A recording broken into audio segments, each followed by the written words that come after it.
acerca de algunas maneras en cómo podemos hacer crecer nuestra fe. Y una de las maneras en que yo he crecido personalmente mi fe es a través de las relaciones providenciales.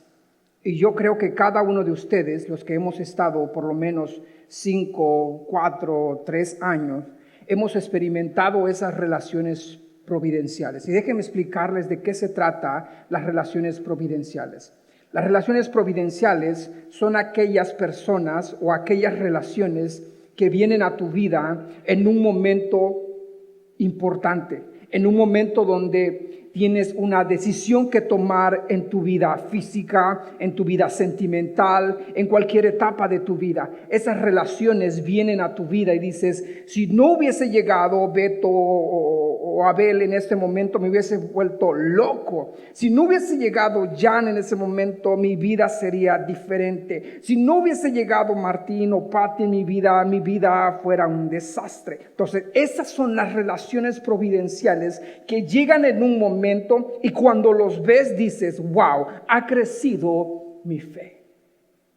Yo sé que cada uno de los que están aquí tienen historias que pueden contar de personas que han impactado su vida. Amén. Yo sé que tienen historias así. Porque sabe una cosa, porque nuestra historia de fe comienza con una relación providencial.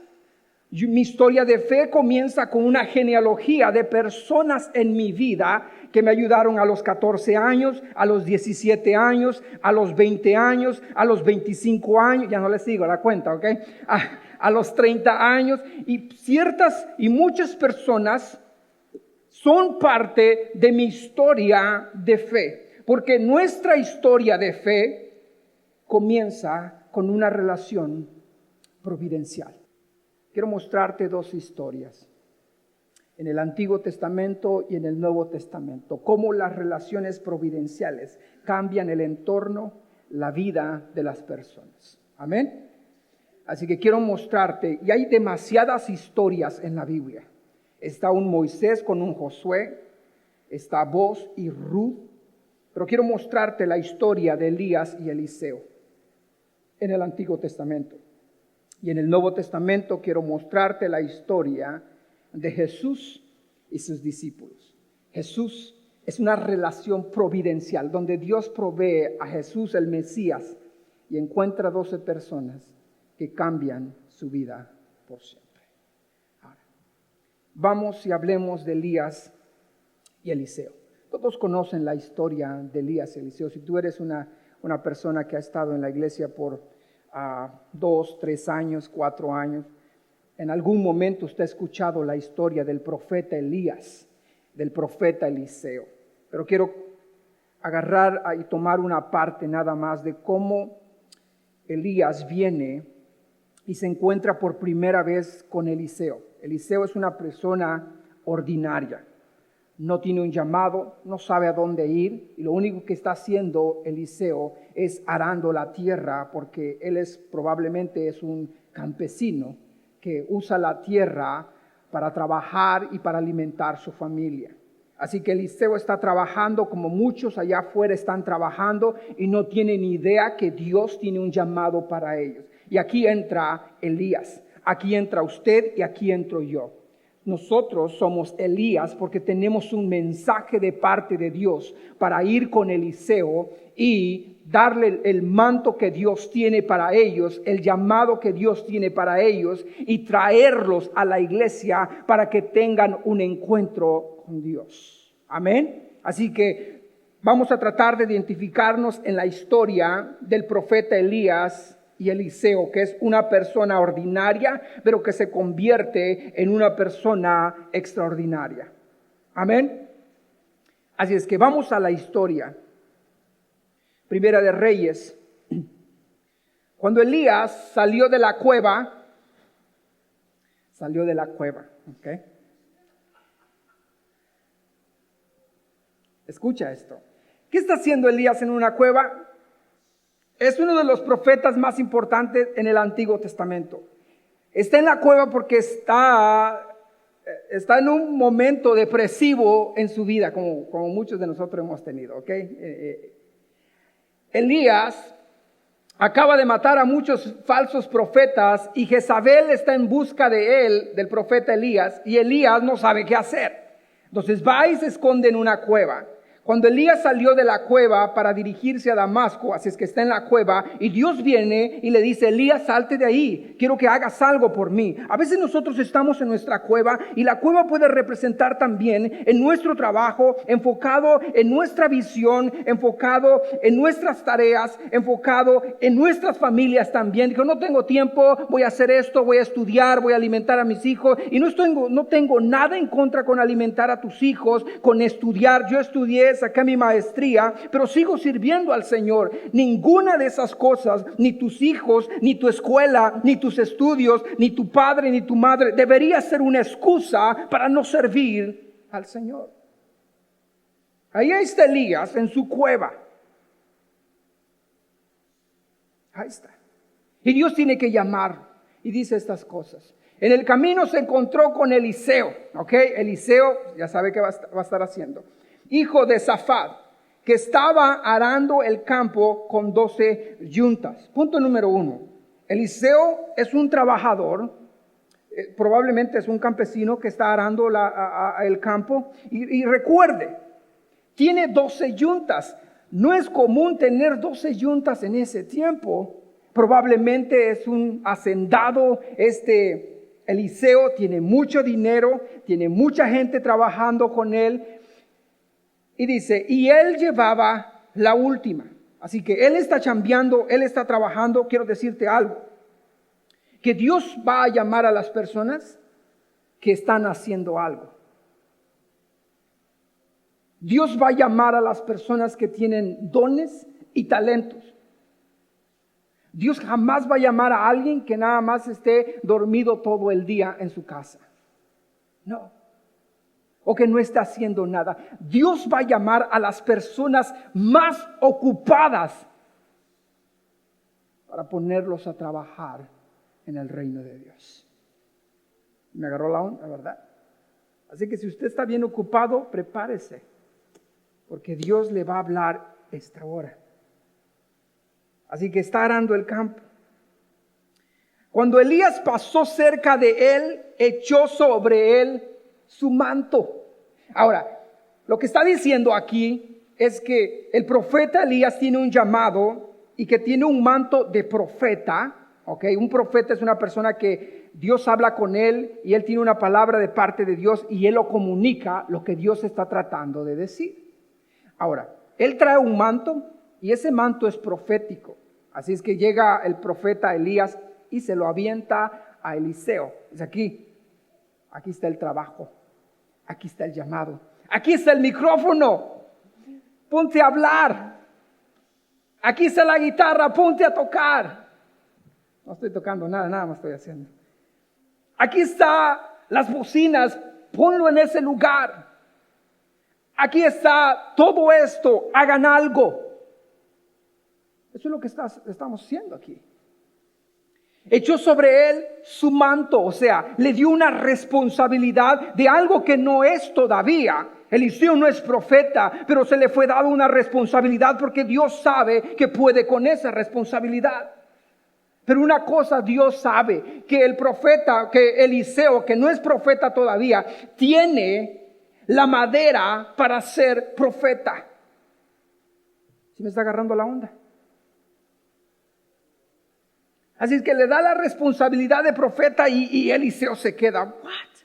Ya. Entonces Eliseo dejó la yunta, rápidamente dejó su trabajo y dijo, ¿sabes qué? Y corrió tras Elías, pero le dijo, algo quiero pedirte, Elías. No quiero que te incomodes, quiero pedirte algo. Dijo, permíteme que vaya a despedirme de mi padre y de mi madre y besarlos. Creo que Eliseo era soltero porque no dijo, me voy a despedir de mi esposa. Y si no, pues le fue mal este profeta, ¿no? Que no se despidió de su mujer. Después de esto, después de ir con mi jefe y mi jefita y les dé un beso, te voy a seguir. Y Elías le respondió, puedes ir. Dijo, yo no te lo voy a impedir. Entonces Eliseo fue a su casa. Tomó un par de... Esta historia me encanta. Ahí quisiera parar y ya no quisiera predicar más. Porque esto es bien importante. Esto es el evangelio. El evangelio es entregarlo todo lo que ahora tienes para tomar algo mejor. Y eso es lo que nos cuesta a nosotros. Queremos pensar en el evangelio de la prosperidad, donde nos tenemos y tenemos y tenemos y tenemos. ¿Sabes qué? El evangelio es una negación a nosotros mismos. Y escucha esto.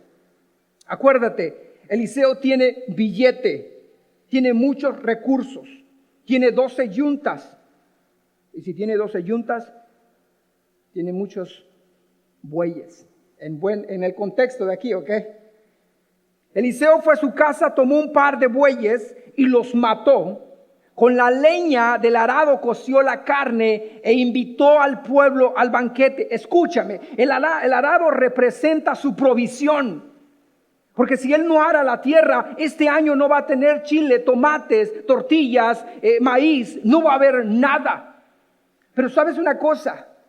Elías dice, no quiero depender de mis propias fuerzas. No quiero depender de mis propios recursos. Voy a quemar estas yuntas y voy a quemar bueyes para hacer un sacrificio, porque ya no dependo de estas cosas. Ahora dependo de mi llamado, de lo que Dios me llamó a hacer. Y no solo eso. Las cosas que Él sacrifica, se lo da a los demás.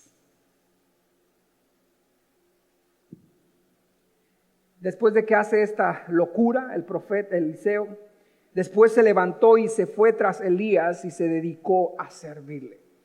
Elías es una relación providencial, viene de nowhere, nadie sabe dónde viene. Y de repente Eliseo está arando, él no tiene idea de cómo va a transformar y cambiar su vida. Está arando la tierra. Quizás le gusta su trabajo. Quizás no, pero lo hace con excelencia. Y de repente viene un profeta y le dice, Dios tiene algo para tu vida. Y él no tiene idea de qué es lo que Dios va a hacer con su vida. ¿Y sabes qué? Eliseo se convierte en un profeta poderoso. Esa es la relación, esa es la forma en que Dios está hablando hoy en día. Dios va a mandar relaciones providenciales a tu vida para hablar a un asunto específico donde estás. Esto es la historia del profeta Elías y Eliseo. Después de esto, esta historia es la historia de la alimentación de los 5,000.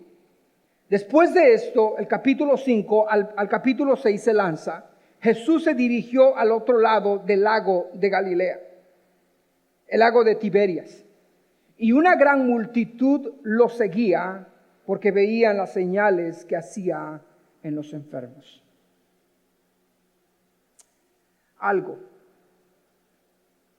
Esta multitud va en busca de algo. Y Juan capítulo 6 narra la historia por qué esta multitud sigue a Jesús. Esta multitud sigue a Jesús porque veían las señales que hacía en los enfermos. Estamos hablando del primer siglo, donde no hay donde no hay cura para ciertas enfermedades. Estamos hablando del primer siglo donde el alimento es tan escaso. Estamos hablando del primer siglo donde no hay centros, hospitales como los tenemos hoy. Hay una necesidad enorme y muchas de esas personas siguen a Jesús porque necesitan algo. Quizás no es malo seguir a Jesús porque tienes una petición. No es malo. Pero aquí la multitud sigue a Jesús porque están buscando algo. Entonces Jesús subió a un monte. Siempre Jesús sube al monte porque quiere estar solo, porque quiere estar con uno de sus discípulos, quiere estar con Juan o quiere estar con Pedro. Siempre Jesús está subiendo a un monte porque quiere orar y pasar tiempo con su Padre. Así es que regularmente en la Escritura usted va a ver donde Jesús se va de la multitud, donde Jesús se aparta por un momento, donde Jesús se va a un monte solo, donde Jesús se va con Pedro o con Juan. Siempre va a notar eso en la Escritura, porque Jesús quiere pasar tiempo, ya sea con su Padre Dios o con ciertos discípulos. En esta ocasión Jesús subió al monte y se sentó allí con sus discípulos. Quiere un tiempo relajado, quiet. ¿Por qué? Porque la multitud está continuamente hablando y estando a su alrededor. Así que quiere un momento pacífico en su vida. Así que cuando tienes a sus 3 hijos, 2 hijos, gritando toda la casa, y ¿sabes qué? Ahorita vengo, no me llames. Así hacía Jesús. Se iba y se apartaba por un momento. Ya estaba cerca la Pascua, la fiesta de los judíos. Cuando Jesús alzó la vista y vio que una gran multitud, una vez más, una gran multitud. Realmente Jesús era un predicador muy famoso. Si él hubiese venido hoy en el siglo XXI, fuera uno de los personas que su cuenta de Twitter, Facebook fuera la persona más seguida en este tiempo. Así que la multitud lo sigue a Jesús. Pero yo creo que sus tweets no les iba a gustar a la gente. Así que vio que una gran multitud se acercaba a él. Le dijo a Felipe, escuchen esto. Jesús dice esto: ¿dónde compraremos pan para que estos coman?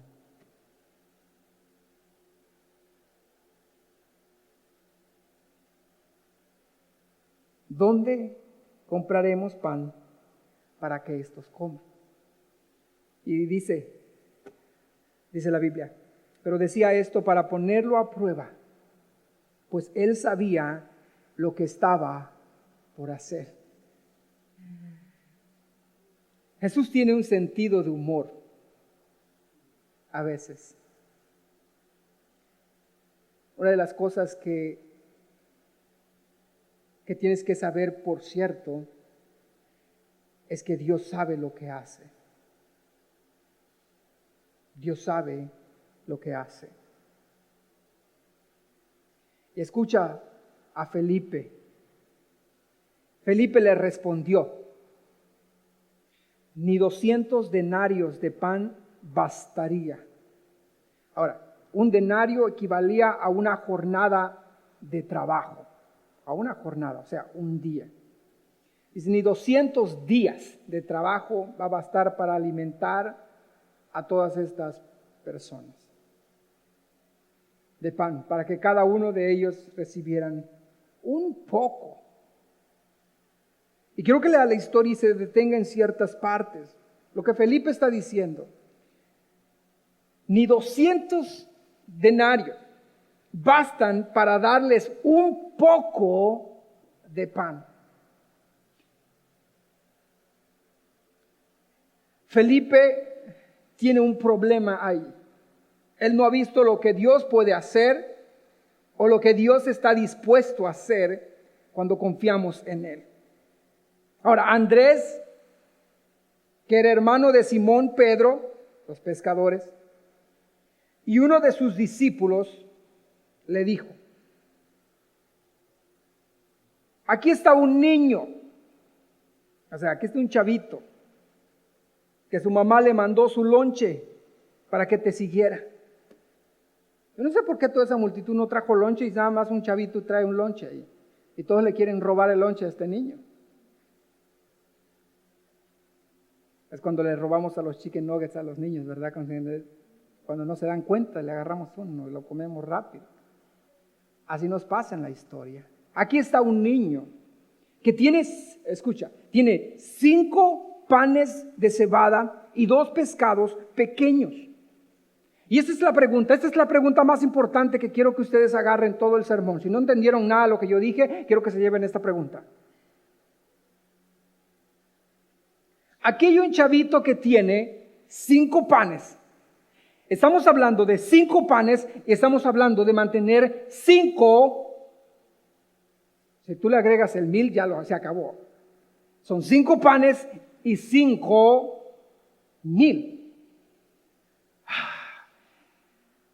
Wow, 5 panes, yo pensé que eran 5 personas, todo está arreglado, pero no. 5 panes, 5,000 personas. Y la provisión solamente tiene 5 panes. Solo tienes 2 bocinas, solo tienes una televisión, solo tienes esto lo que tienes que hacer. ¿Qué vas a hacer con esto? Solo tienes esto. Y 2 pescados pequeños. Esa es la pregunta más importante. Dice, ¿qué es esto para tanta gente? Así, ¿qué es esto? ¿Qué es esto? Esa es la actitud que a Jesús no le gusta. ¿Qué es esto? ¿Qué es eso? ¿Qué es esas puertas tan sucias? Esas sillas que ya se van a caer. ¿Qué es esto? ¿Qué es esto para tanta gente? O sea, 5 panes, 2 peces, es nada. No hay provisión aquí. Es imposible hacer esto. Es imposible plantar la iglesia. Es imposible crear líderes. Es imposible mantener 5,000 personas con 5 panes. Es imposible. Es imposible. Cuando las personas no pueden tener bebés, dicen es imposible, el Dios no nos ha escuchado. Y cuando ellos empiezan a clamar a Dios, Dios hace un milagro. 5 panes, 2 peces. ¿Qué es esto? ¿Qué es esto? Yo me había matado de risa ahí en ese momento. Es cierto, ¿no? Es una locura mantenerse una multitud con 5 panes. Si tú lo pones de esa forma, es una locura. Pero aquí viene esto. Jesús tiene la respuesta, ¿verdad? Entonces Jesús dijo, hagan que la gente se recueste. Es que la gente quiere comer. Y cuando uno no ha comido, ¿qué es lo que pasa? A ver, ¿qué pasa cuando uno no ha comido por 12 horas? Uno quiere ahorcar al cónyuge, ¿verdad? Uno está de mal humor. A veces cuando ayuno unas 8, 9 horas, 10 horas, estoy como, ni los niños no los aguanto. Y estoy ayunando, quiero santificarme, pero no me santifico, me vuelvo más enojón. Así es que la gente tiene hambre. Y Jesús dijo, ¿sabes qué? Para calmar todo ese angry, toda esa cosa que traen dentro del corazón, mándelos a acostar. Ahí que se recuesten en esas hojas grandes que, no sé si usted cuando eran niños, unas hojas bien grandes allá en el pueblo, uno se podía acostar y podía sentir lo frío que estaba, ¿no? Así es que los mandaron a echarse un coyotito, ¿no? Había mucha hierba en aquel lugar y se recostaron, aquí está, como 5,000 hombres. Escuchen, solo se registra a los hombres. No creo que estos hombres eran single, no creo que estos hombres eran viudos, no creo que estos hombres no tenían hijos, eran 5,000 hombres. Ahora, la mayoría de ellos estaban casados. Y los judíos, usted sabe también que a los judíos les gusta obedecer Génesis, ¿ok? Vayan y reproduzcanse, ¿ok?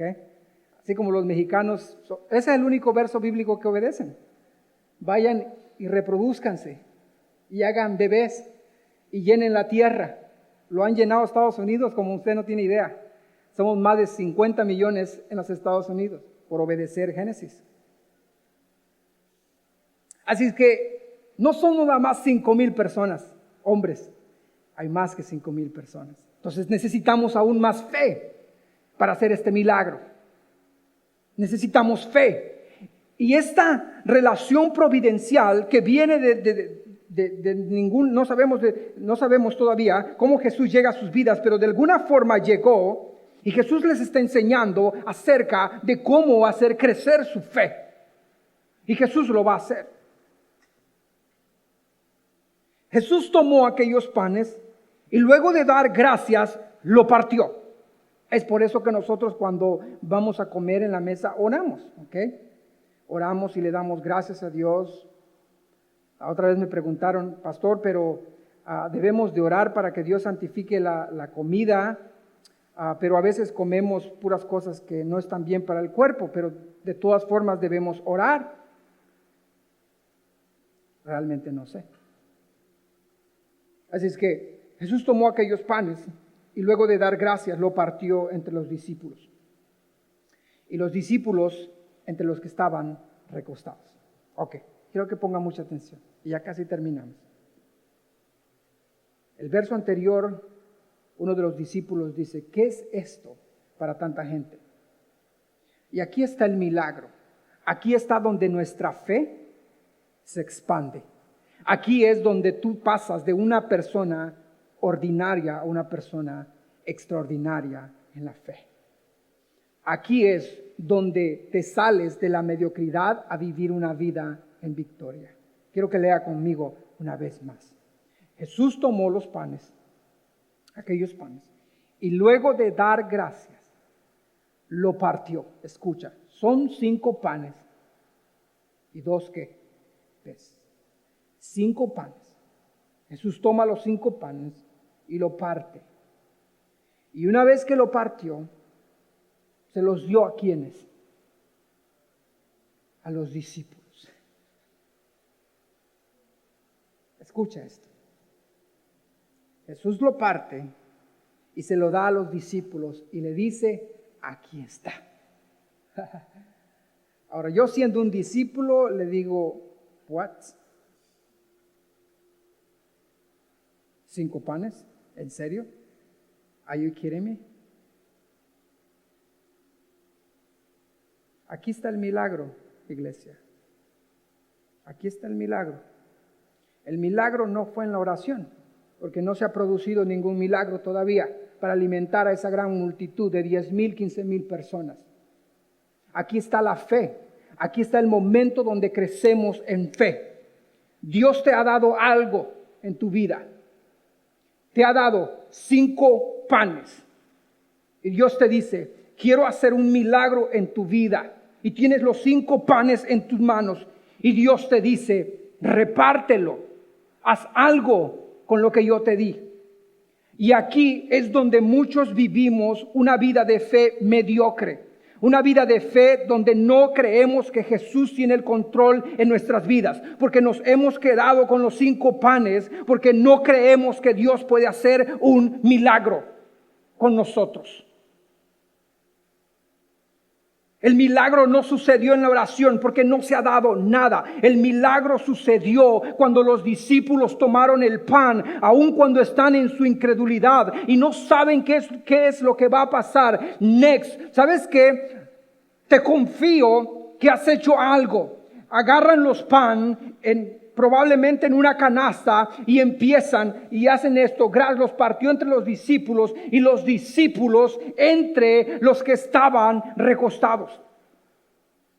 Tomaron el pan y empezaron a dar y a dar y a dar. Y cuando ellos empezaron a dar, el milagro empezó a suceder. Es allí donde nuestra fe crece. Cuando nosotros empezamos a hacer algo por las personas que nos rodean. Es ahí. Y ahí esa gente crece en su fe. Esto mismo hizo con los pescados. Y le dio cuanto querían. Okay. Cuando tú vienes con Dios, Dios no se queda con nada. Dios te da cuanto quieres. No como los discípulos que dice, ni con 200 denarios se puede hacer esto para darles un poco de pan. Y cuando Dios hace un milagro a través de tu vida, porque Dios podía hacer esto, agarrar el pan, orar a su Padre y empezar a repartirlo Él mismo. Jesús no necesita fe porque conoce a su Padre, vino de ese lugar. El que necesita fe somos nosotros.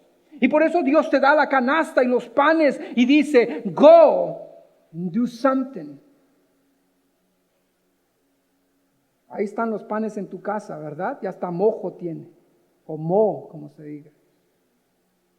Y no hemos hecho nada. Dios quiere hacer un milagro en tu vida. Dios quiere hacer tu fe grande. Dile a la persona que está a tu lado, Dios quiere hacer un milagro en tu vida. Así que reparte el pan, dile. Reparte el pan. Reparte el pan.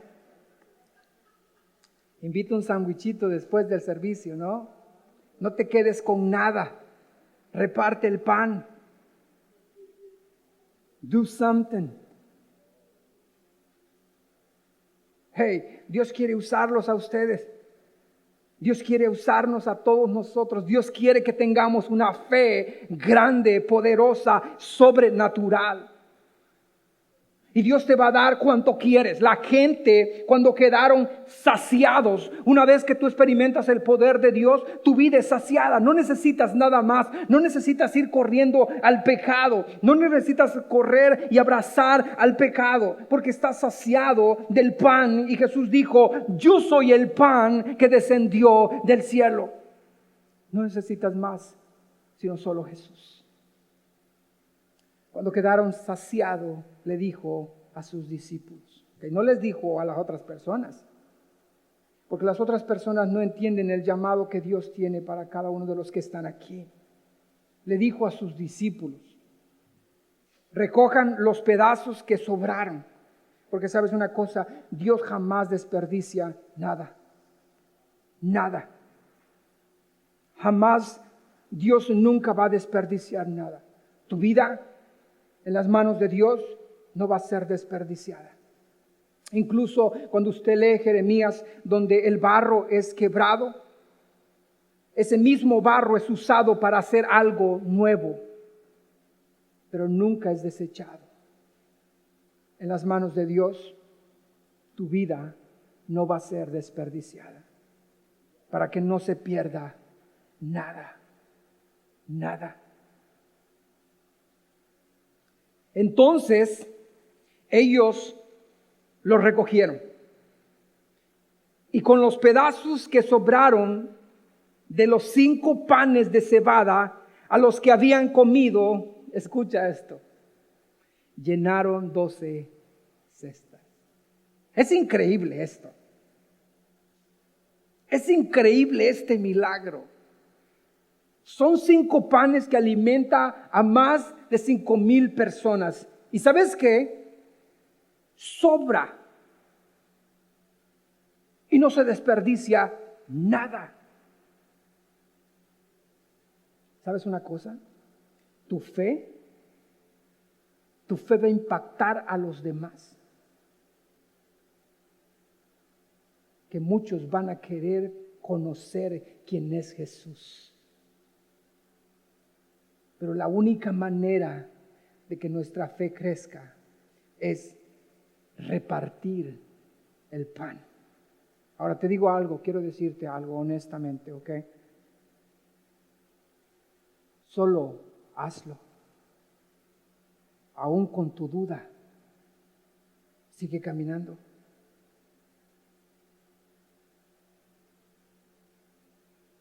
¿Tú crees que los discípulos, cuando les dio los panes, los 5 panes, tú crees que en el camino, en el transcurso de llegar a las personas, dijeron, espero que pase,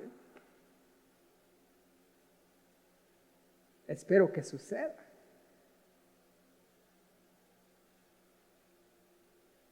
Escucha,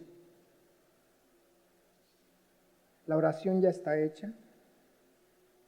Pero el milagro sucede en el momento que tú abres las manos y compartes. Ahí está el milagro. En el momento de compartir. En el momento de dar. Tu fe crece en el momento de dar. Hay gente que ora todo el día y que nunca hay un milagro en su vida. Y no estoy diciendo que la oración no se debe de ejercitar, sí. Pero la oración y la acción van de la mano. Yo puedo orar que mi esposa cambie, pero si yo no cambio, no va a pasar nada. Yo puedo orar que mi iglesia crece, iglesia 29, pero nunca invito a nadie, no va a pasar nada. Yo puedo orar que algún día toque mejor la guitarra que Beto, pero si no practico, no va a pasar nada. Ese es nuestro problema como cristianos. Pensamos que la oración lo va a hacer todo. No, la oración es importante, es bueno, pero después de que nos levantamos de orar, Dios dice, do it. Haz algo, reparte. No puedo venir a la iglesia y sentarme nada más y oro todo el día, ayuno 3 veces a la semana, me siento, termina y me voy y no hago nada. Eso es lo que el cristianismo, no queremos que el cristianismo sea de esa forma. Necesitamos hacer algo. La pregunta es de este día y terminamos. ¿Qué puedes hacer tú con 5 panes? ¿Qué puedes hacer? ¿Qué puedes hacer con esa maestría que tienes? ¿Qué puedes hacer con ese trabajo de cortar pelo que tienes? ¿Qué puedes hacer con ese negocio de construcción que tienes? ¿Qué puedes hacer con ese talento de la computadora? ¿Qué puedes hacer con ese talento con la guitarra? ¿Qué puedes hacer con ese don de sonido, de sound? ¿Qué puedes hacer con ese don de animar a otras personas? ¿Qué puedes hacer tú con 5 panes? ¿Qué puedes hacer tú para invitar a una persona a Jesús? ¿Qué puedes hacer tú?